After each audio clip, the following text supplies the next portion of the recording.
ஜூலை 14 அன்னைக்கு ட்ரிப்பு போன வீடியோ இது. காலங்காத்தால நானுமே செவ்வாய்க்கிழமை அதுமா செவனேன்னு காரை தொடச்சிட்டு இருந்தேன். திடீர்னு ஒரு ஃபோன் கால் வந்துச்சு. கார் வாடகைக்கு வேணும் வர முடியுமான்னு சொல்லி கேட்டாங்க. இந்த உடனே குளிச்சுட்டு வராங்கிட்டு நானுமே குளிச்சுட்டு கிளம்பிட்டேன். கஸ்டமர் சொன்ன டைமுக்கெல்லாம் சார்பா கஸ்டமர் லொகேஷனுக்குமே போயிட்டேன். கஸ்டமருமே பிக்கப் பண்ணிட்டு அங்கிருந்து கிளம்பிட்டேன். அவ்வளோ அர்ஜென்ட்டா எந்த ஊருக்கு வாடகைக்கு போறோம்னு பாத்தீங்கன்னா கொல்லிமலைக்கு தான் போறோம். ஈரோட்ல இருந்து கொல்லிமலை போறதுனாவே நிறைய பேர் பாத்தீங்கன்னா நாமக்கல் போய் தான் போவாங்க.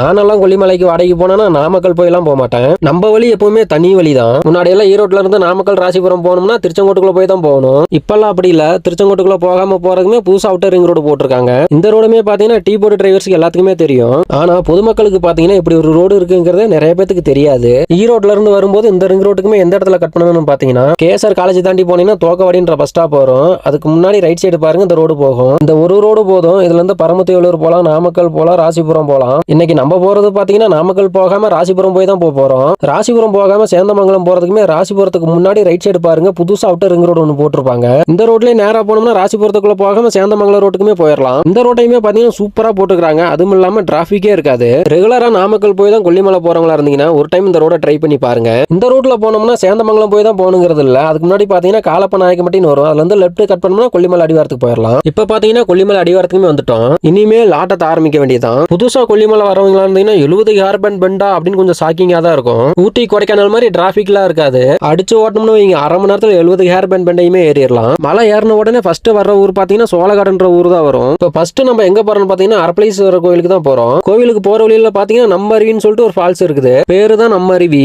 ஆனா நம்ம குளிக்கிறதுக்கு அருவியில தண்ணியே இல்ல. என்னைக்குமே இல்லாத டிராபிக். எட்டுக்கையம்மன் கோயில்கிட்ட போன உடனே சரியான டிராபிக். என்னடான்னு பார்த்தா இன்னைக்கு அமாவாசையா. கொல்லிமலைக்குமே அமாவாசை டைம்ல இன்னைக்கு தான் நான் ஃபர்ஸ்ட் டைம் வர்றேன். எப்பவுமே அமாவாசை டைம்ல மட்டும் கொஞ்சம் டிராபிக்கா தான் இருக்குமா. ஒரு வழியா அரப்பளீஸ்வரர் கோயிலுக்குமே வந்தாச்சு. இந்த கோயிலுமே பாத்தீங்கன்னா ரொம்ப பழமை வாய்ந்த கோயில் தான் சொல்றாங்க. ஆகாய கங்கைன்னு சொல்லப்படுற ஃபால்ஸுமே அந்த கோயிலுக்கு பக்கத்துல தான் இருக்குது. ஃபால்ஸுக்கு போற பழைய வழியை பாத்தீங்கன்னா க்ளோஸ் பண்ணி வச்சிருப்பாங்க. அதுக்கு பதிலா லெஃப்ட் சைடு கொஞ்சம் உள்ளார தள்ளி பாத்தீங்கன்னா ஃபால்ஸுக்கு போற என்ட்ரன்ஸும் வேற பக்கம் புதுசா மாத்தி வச்சிருக்காங்க. பழைய என்ட்ரன்ஸை பார்த்துட்டு சோகத்தோட திரும்பி போயிடாதீங்க. ஓப்பனிங் க்ளோசிங் டைமும் போட்டிருக்காங்க. அது மட்டும் இல்லாம என்ட்ரன்ஸ் ஃபீஸ் எவ்வளவுன்றதும் போட்டிருக்காங்க. ஃபால்ஸுக்கு போறதுக்குமே பாத்தீங்கன்னா 1 கிலோமீட்டர் தூரம் வருமா. அது மட்டும் இல்லாம படிக்கட்டுமே பாத்தீங்கன்னா 1196 படிக்கட்டு இருக்குதாமா. ஆகாய கங்கை ஃபால்ஸுக்கு போக முடியாதவங்க கோயிலுக்கு பக்கத்துலயே பாத்தீங்கன்னா கீழே அந்த மாதிரி ஒரு வழி போகும். அதுல கீழே இறங்கி போனோம்னா அந்த மாதிரி ஆறு ஒண்ணு போகும். இந்த ஆத்துல போற தண்ணி தான் அங்க ஆகாய கங்கை ஃபால்ஸ்லயுமே ஊத்தும். அங்க அவ்வளவு படிக்கட்டு இறங்கி போக முடியாதவங்க இங்க ஊத்துற அந்த குட்டி ஃபால்ஸ்லயுமே நீங்களும் குளிக்கலாம். மழையே பெய்யாதனால தண்ணியுமே ரொம்ப கம்மியா தான் போகுது. கஸ்டமருமே வந்துட்டாங்க. அவங்களையும் பிக்கப் பண்ணிட்டு அங்கிருந்து கிளம்பிட்டேன். ஆண்ட வேலை சோளக்காடுலயுமே சந்தை இருக்குல்ல, அங்க வண்டி நிறுத்துங்க, வீட்டுக்கு கொஞ்சம் பழம் வாங்கிட்டு போயிடலான்னு கஸ்டமர் சொன்னாங்க.